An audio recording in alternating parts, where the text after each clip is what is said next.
Ontem, meus irmãos, eu pedi oração em favor da Igreja Batista do Jardim Botânico, onde eu sirvo como pastor há 6 anos. Nós estamos com muitos desafios ali no Jardim Botânico. Deus tem nos abençoado, a igreja tem experimentado um substancial crescimento. E nosso desafio agora é plantar uma nova igreja, né? É uma região com poucas igrejas, metro quadrado mais caro do Brasil, um dos lugares mais difíceis de plantação de igreja. A Urca, por exemplo, é um bairro maravilhoso, né? Só tem uma igreja evangélica no bairro inteiro. Uma igreja que nós plantamos no final da década de 90. O bairro inteiro só tem uma calçada de 700 metros linear onde a igreja pode estar presente. Nem outro lugar do bairro pode. Pra vocês terem uma ideia do que a gente está vivendo ali no Rio. Então, ore pelos desafios do evangelho naquela região. E também pela Pronobis Editora, um projeto que nós começamos há 2 anos e pouco, e o Senhor tem nos abençoado. Muitos bons títulos já foram publicados, outros estão a caminho. É um trabalho difícil, vocês não têm noção, em linhas gerais, de todo o processo de produção de um livro. Desde a compra dos royalties, a tradução, a revisão, prova de revisão, diagramação, né? Conseguir o registro do livro, que é o ISBN, a ficha catalográfica, a impressão. Só esse primeiro trimestre, o papel no Brasil subiu 36%. Só existem 2 empresas no Brasil que produzem papel, 2, nesse país continental. Então, tudo muito dispendioso, frete e tudo mais. No entanto, a gente segue publicando bons livros, com a graça de Deus. Queremos contar com o apoio e com as orações dos irmãos. A pedido da livraria, eu queria indicar aqui alguns livros a vocês. Esse aqui é do Tom Neros e do David Bletts. Eu queria até sugerir aos irmãos que trouxesse aqui o doutor David Bletts. Ele lançou um livro agora pela editora Fiel, Igreja Regenerada. Tem sido o livro mais vendido esse ano na editora Fiel. Um livro muito bom. Ele é membro da nossa igreja, um missionário que está aqui no Brasil há 24 anos e tem feito um excelente trabalho. Ele e o doutor Neros, do Seminário do Sul, lá dos Estados Unidos, publicaram esse livro aqui. É um dos livros mais importantes para resgate da confessionalidade batista. Os pioneiros batistas, quando vieram ao Brasil, eles traduziram em 1883 a Confissão de Fé de New Hampshire, que foi a confissão doutrinal dos batistas até 86, quando foi substituída pela atual declaração. Esse documento é precioso. São 18 artigos apenas, é uma confissão reformada, que nos Estados Unidos é a confissão mais utilizada como baliza doutrinal, inclusive na igreja de Capitol Hill, lá do pastor Mark Dever. Então aqui ele faz, ambos, né, um panorama sobre a confessionalidade na tradição batista e apresenta tanto a confissão quanto o pacto das igrejas batistas. Então é um documento muito importante, a surpreendente história da primeira confissão de fé dos batistas do Brasil. Falando em confissão, lançamos essa edição primorosa, é uma edição que foi traduzida a partir do texto original de 1677, quando a confissão foi elaborada, embora só promovida em 89, quando havia já o edito de tolerância. E nós temos aqui os signatários, os pastores que naquela ocasião subscreveram esse documento naquela conferência. Então, o acabamento ficou bem apresentável, à altura do conteúdo do livro.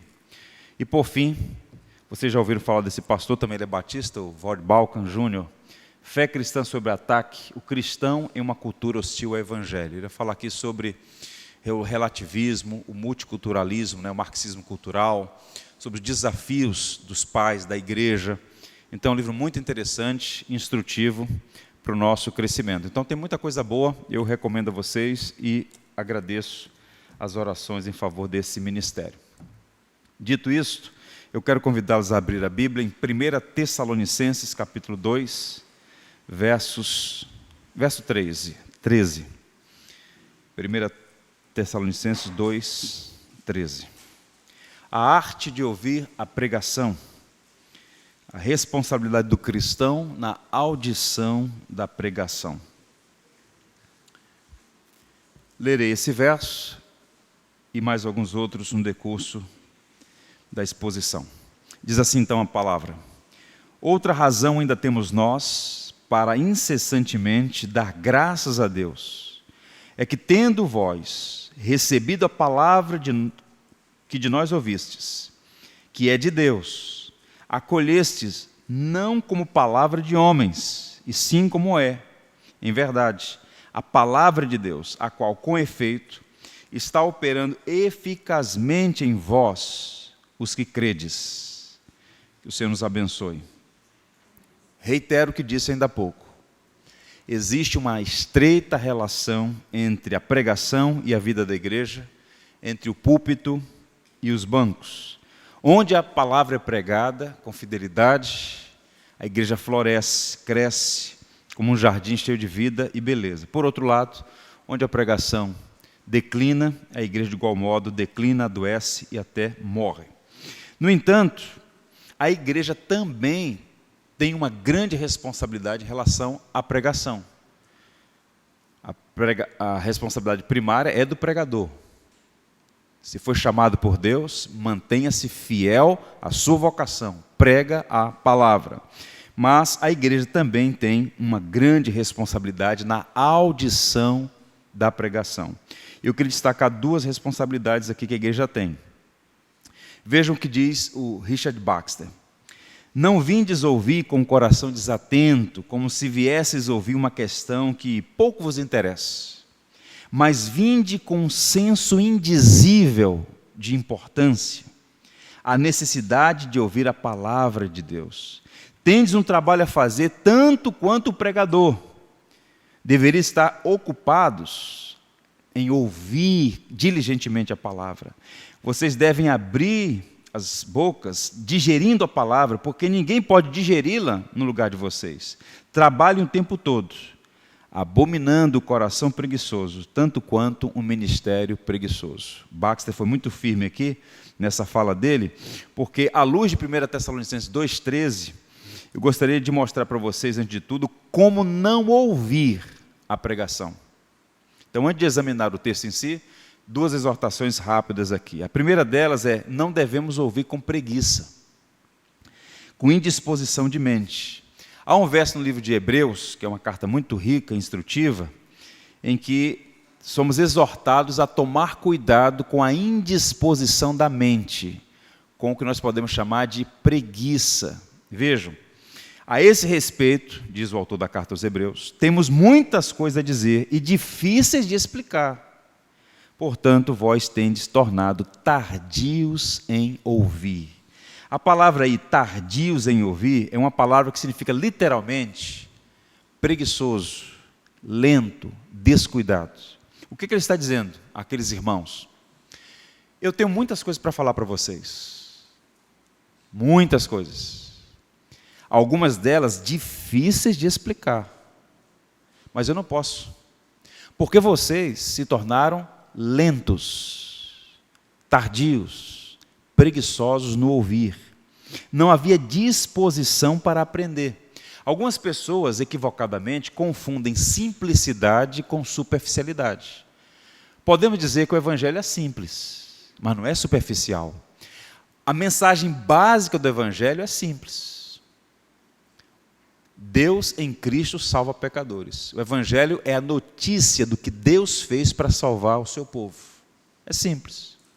Mas à medida que a gente vai desenrolando a mensagem do evangelho, há coisas difíceis de compreensão. Temas como trindade, união hipostática de Cristo, as duas naturezas em uma única pessoa. Então, é preciso que haja crescimento espiritual, que haja uma disposição. Deus nos deu um privilégio, que é a capacidade de pensar, de refletir. Então, algumas pessoas vêm à igreja com indisposição de mente, corpo cansado, mente exaurida. Isso aqui está roubando das pessoas a capacidade de refletir. É tudo imagem pronta, quer ouvir tudo pronto. Deixa eu ver, tem um vídeo sobre isso, um tutorial. Doutrinas centrais da fé cristã que não são mais compreendidas porque as pessoas estão com essa indisposição. Indisposição é uma palavra bonita para dizer preguiça. O que é preguiça? É assedia. A palavra latim é assedia, que é uma irresponsabilidade com os deveres. O preguiçoso é uma pessoa essencialmente irresponsável com o seu dever. E qual é o dever da igreja? ouvir diligentemente a palavra de Deus. E o autor da carta aos Hebreus está dizendo, vocês se tornaram lentos, preguiçosos, tardios, é por isso que eu não posso ensinar, não posso aprofundar. Eu devia dar comida sólida para vocês, eu tenho que voltar a dar leite, porque não houve maturação, não houve crescimento. Então, qual é a aplicação para nós? Se você quiser crescer espiritualmente, aprenda a ouvir a palavra de Deus. Há pessoas que não crescem na fé, que vivem como crianças. A gente precisa avançar. Há uma profecia no livro de Amós, que muitos teólogos sugerem que ela é intermitente. Ela acontece, a aplicação dela de tempos em tempos. Eis que vem dias, diz o Senhor, em que enviarei fome sobre a terra, não de pão, nem de sede de água, mas de ouvir as palavras de Deus. Meus irmãos, quanto privilégio nós temos. Gerações anteriores não tinham absolutamente nada em português. Todos os grandes clássicos da literatura cristã estavam em outros idiomas. Hoje nós temos uma vasta possibilidade de aprofundar o nosso conhecimento com obras clássicas da literatura cristã, e a despeito de ser uma geração com tantas oportunidades, é uma geração superficial. Eu estava conversando outro dia com um editor, um dos editores mais experientes do Brasil, ele dizia, olha, a primeira Bíblia de estudo bíblico no Brasil, com notas de rodapé, aquelas Bíblias de estudo, foi lançada em 1995, a primeira, a Bíblia de Estudo Vida Nova, que hoje é chamada de SHED. De lá para cá nós temos mais de uma centena. E a despeito disso, essa é uma geração que, em linhas gerais, evidentemente que há as exceções, que precisa ter mais disposição para ouvir a palavra de Deus e, consequentemente, crescer. Então, esse é o primeiro perigo, ouvir com preguiça, ouvir com indisposição da mente. Agora, há um outro perigo também, ouvir com resistência, que é uma indisposição do coração. Então, percebam, são duas coisas. A preguiça afeta a mente. A resistência é uma afetação no coração. Observe o que Paulo diz na segunda carta a Timóteo, no capítulo 4, versos 3 a 4, ele diz assim, pois haverá tempo em que não suportarão a sã doutrina, pelo contrário, cercar-se-ão de mestres segundo as suas próprias cobiças, como que sentindo coceira nos ouvidos, e recusarão a dar ouvidos à verdade, entregando-se às fábulas. O que Paulo está dizendo aqui, meus irmãos? É que haveria uma resistência. Eles vão se recusar, é uma coisa deliberada, consciente. Não quero ouvir. Não é passivo, é ativo, não quero ouvir. Se recusarão a dar ouvido à verdade. Tem coceiras no ouvido, ou seja, é uma metáfora para dizer o seguinte, gostam de ouvir o que lhes entretém. Gostam de ouvir um evangelho segundo a sua ótica, moldado à sua imagem e semelhança. E há muita gente com essa resistência, e aí não posso dizer para vocês, não importa o pregador, não importa o pregador. Percebam, os fariseus, o partido do fariseu, ele nasceu, o movimento farisaico, com um bom movimento, um movimento de resistência à paganização da fé judaica, à helenização da fé judaica. Mas com o decurso do tempo, eles se tornaram hipócritas, colocaram cargas pesadíssimas sobre o povo e eles mesmos não eram capazes de fazer nada daquilo. Jesus condenou, a sentença de Jesus, vocês são hipócritas. Pois bem, e essa gente que lidava com a Bíblia, que memorizava a Bíblia, que conhecia a lei, a Torá, os profetas, essa gente, ouvindo Jesus pregar, ouvindo o Senhor ensinar, recusou, resistiu, e alguns deles acusaram Jesus de fazer as obras que fazia, porque era o maioral dos demônios. Percebam, que coisa terrível. Então mesmo Jesus sendo o pregador, o maior de todos, havia gente resistindo, dizendo que não quero ouvir, não quero ouvir. Na sinagoga de Nazaré, na sinagoga de Cafarnaum, esses episódios estão narrados nos evangelhos. Então ainda hoje, o problema não está necessariamente no mensageiro, nem na mensagem, mas no solo. Lembra da parábola da boa semente? 4 tipos de solo, apenas um era terra fértil. E nós vivemos num país onde há muito solo que não é fértil.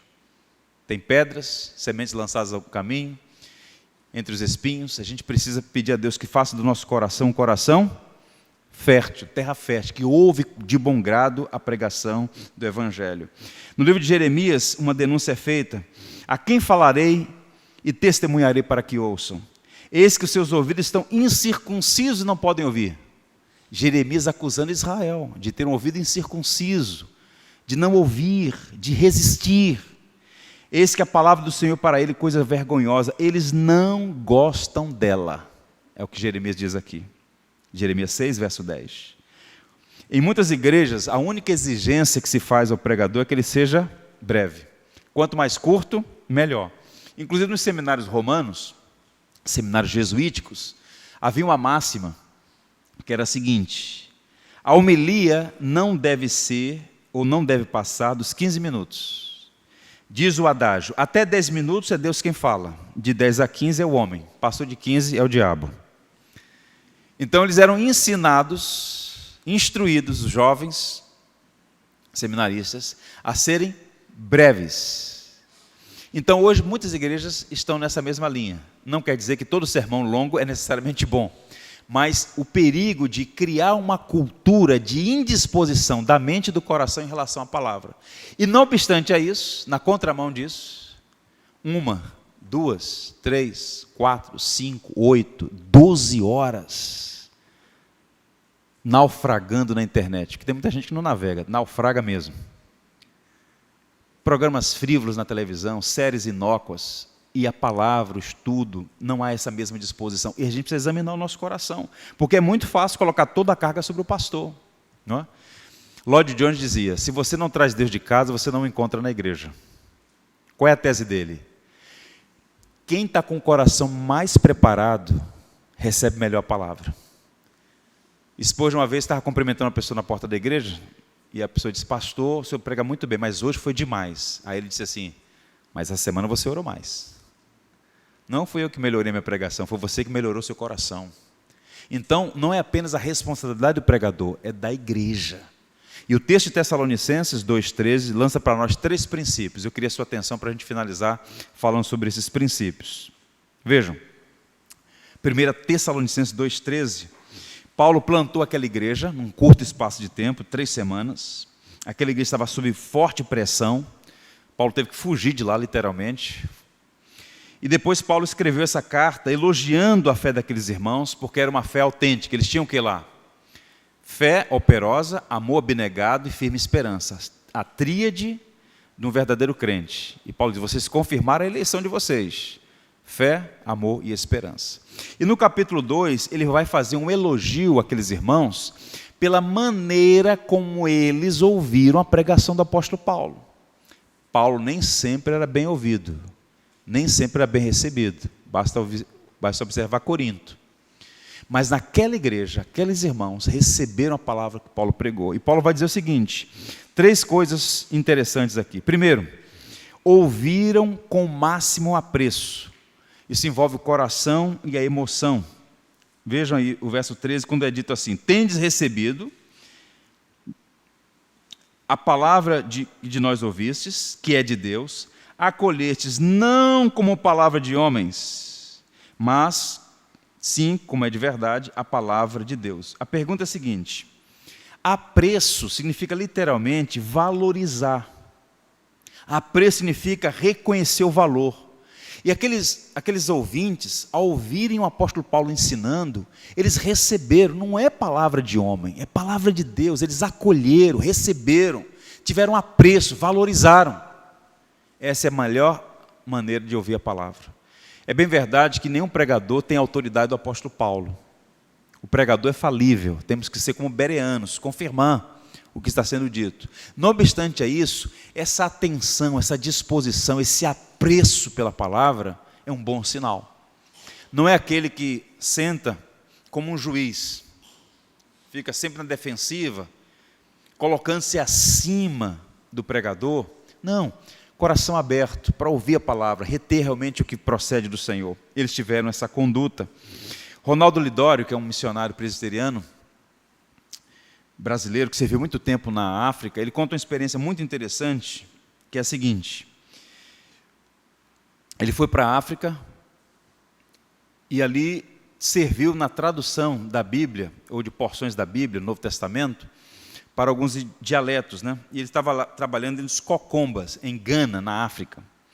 Então ele reunia aquelas tribos, né, os líderes, as pessoas, dava o treinamento e os enviava em missão, enquanto ele traduzia a Bíblia, que ele completou o Novo Testamento, para a língua dos cocombas. E então, depois de um grande treinamento, enquanto ele estava traduzindo, ele encorajava as pessoas a memorizar a Bíblia. Você precisa memorizar. Nos países onde há perseguição, os crentes memorizam a Bíblia, porque pode não ter fisicamente. Eu vi muito isso em Cuba. Uma Bíblia, 2, 3, 4 para a igreja inteira. Revezavam a Bíblia.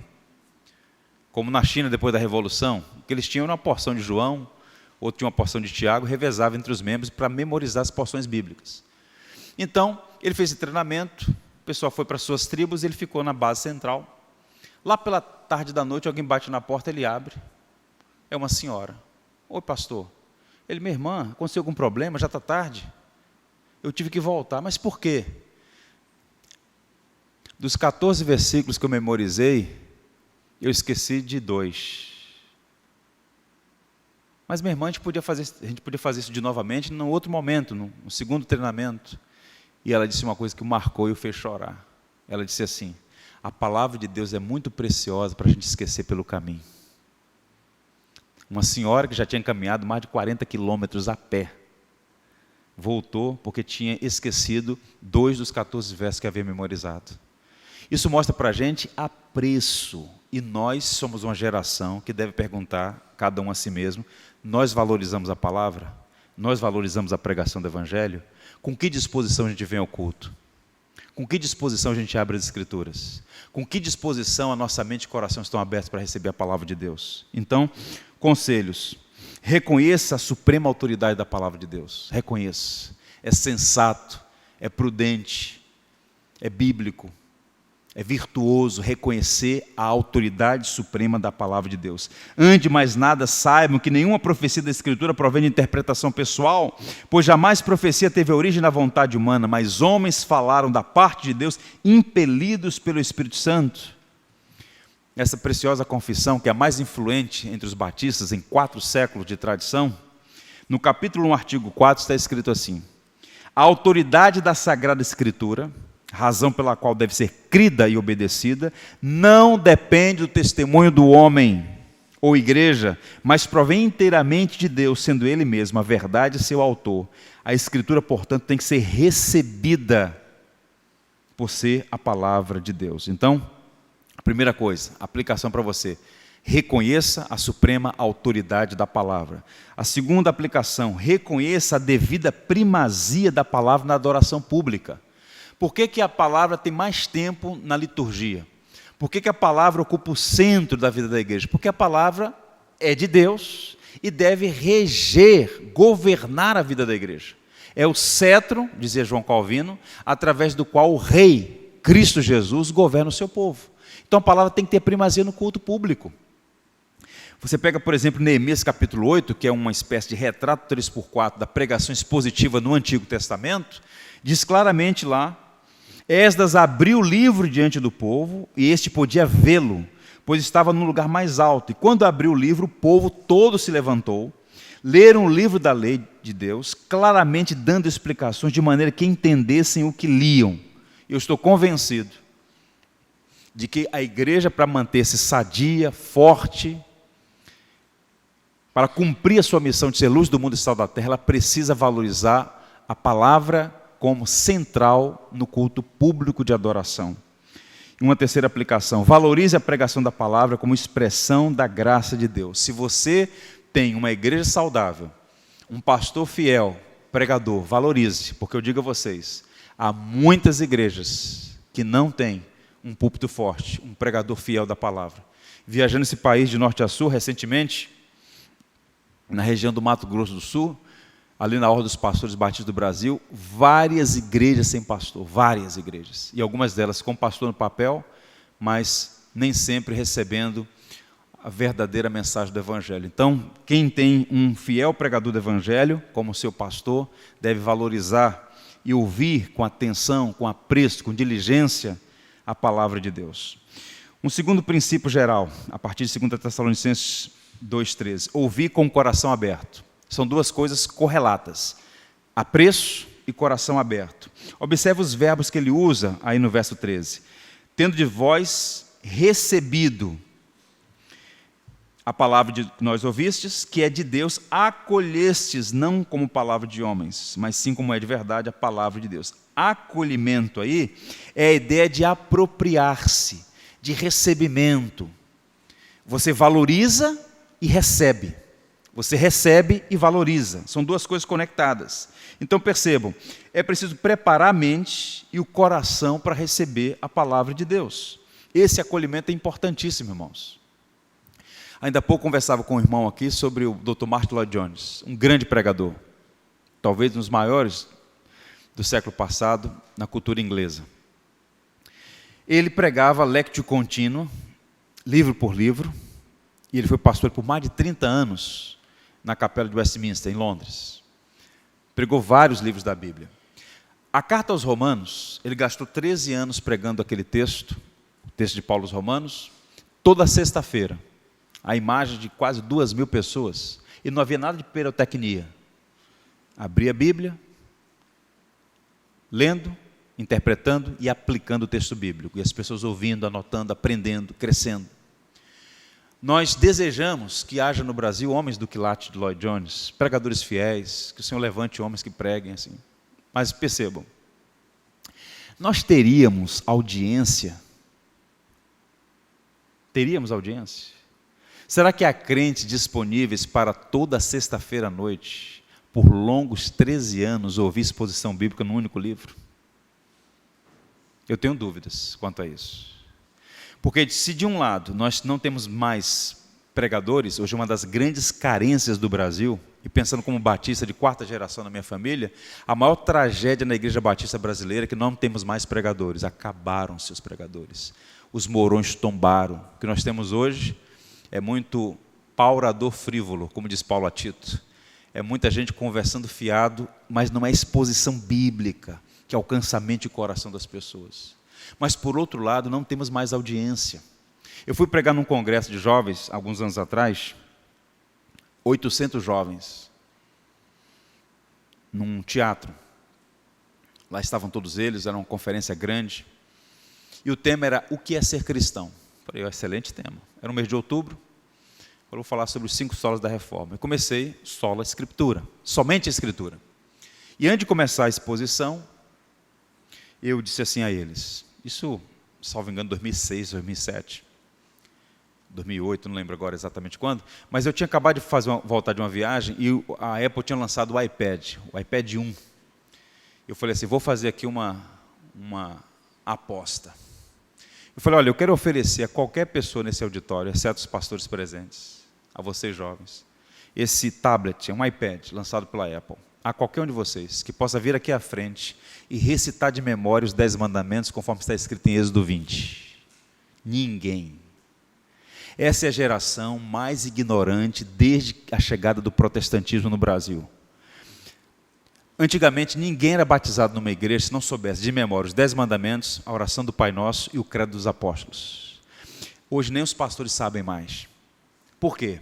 É uma geração que não valoriza a Escritura. E porque não valoriza a Escritura, não acolhe como palavra de Deus. Parece um discurso, uma palestra. Vai falar sobre o que hoje? Vai falar sobre um tal, assim, tal. Assim, está aqui, mas está pensando em outra coisa. O corpo está presente, mas o coração está distante. Os Tessalonicenses não. Vocês receberam a palavra, acolheram como palavra de Deus e não palavra de homens. Essa é uma grande lição para nós. Precisamos ouvir dessa maneira. Portanto, prepare sua mente, prepare o seu coração para receber a palavra de Deus. E, por fim, ouvir com expectativa de transformação. A parte final do verso 13, olha o que ele diz. A qual, a palavra que vocês receberam e acolheram, com efeito está fazendo o que, gente? Operando eficazmente em vós os que credes. O que significa isso? Eles não absorveram uma tese, uma proposição teológica. Eles receberam uma palavra que transforma. A palavra de Deus não é para informar você, tornar você um camarada especialista no assunto ou capaz de ganhar um debate frívolo no Facebook. A palavra de Deus transforma, ela opera uma mudança em nossa vida. Ela nos torna mais parecidos com Cristo, modela o nosso caráter, descasca o velho Adão que há em nós. Essa palavra é o único poder capaz de transformar a natureza caída que existe em nós. Por isso nós devemos receber e acolher a palavra. Porque há tanta gente que, a despeito de ter tanto tempo na igreja, parece tão pouco com Cristo. Porque ouve, mas não acolhe. Ouve, mas não recebe. A boa semente, ela quando é recebida no solo fértil, na boa terra, ela floresce, ela dá frutos, a nossa vida é transformada. Você se torna mais afeiçoado por Cristo. E um sinal de que você está sendo um bom ouvinte do Evangelho, primeiro, que a sua vida está sendo transformada, seu caráter, mas também as suas afeições, você ama mais a Cristo.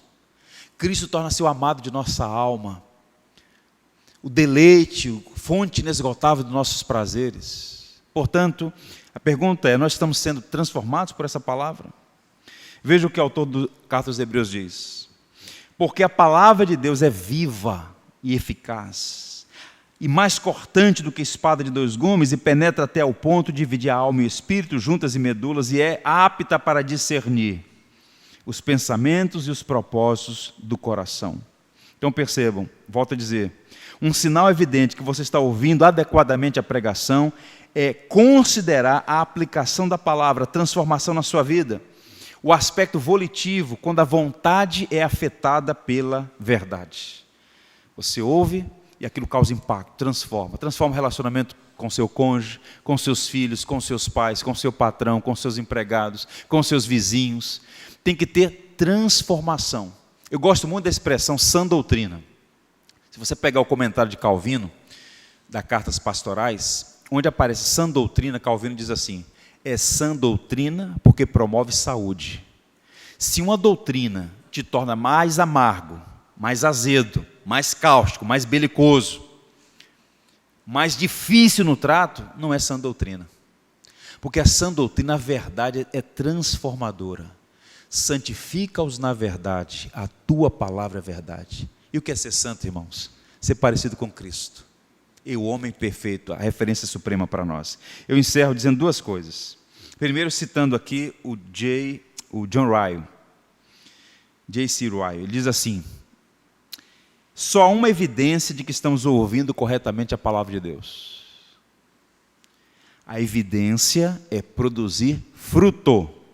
O fruto aqui é o fruto do Espírito, arrependimento com fé, ou seja, arrependimento para com Deus e fé no Senhor Jesus. Santidade de vida e de caráter, dedicação à oração, humildade, amor cristão, mente santa, espiritual, são as únicas provas satisfatórias de que a semente da palavra de Deus está produzindo o que lhe é próprio em nossas almas. Portanto, é preciso pensar, ponderar e responder a nós mesmos. Estamos ouvindo adequadamente a palavra?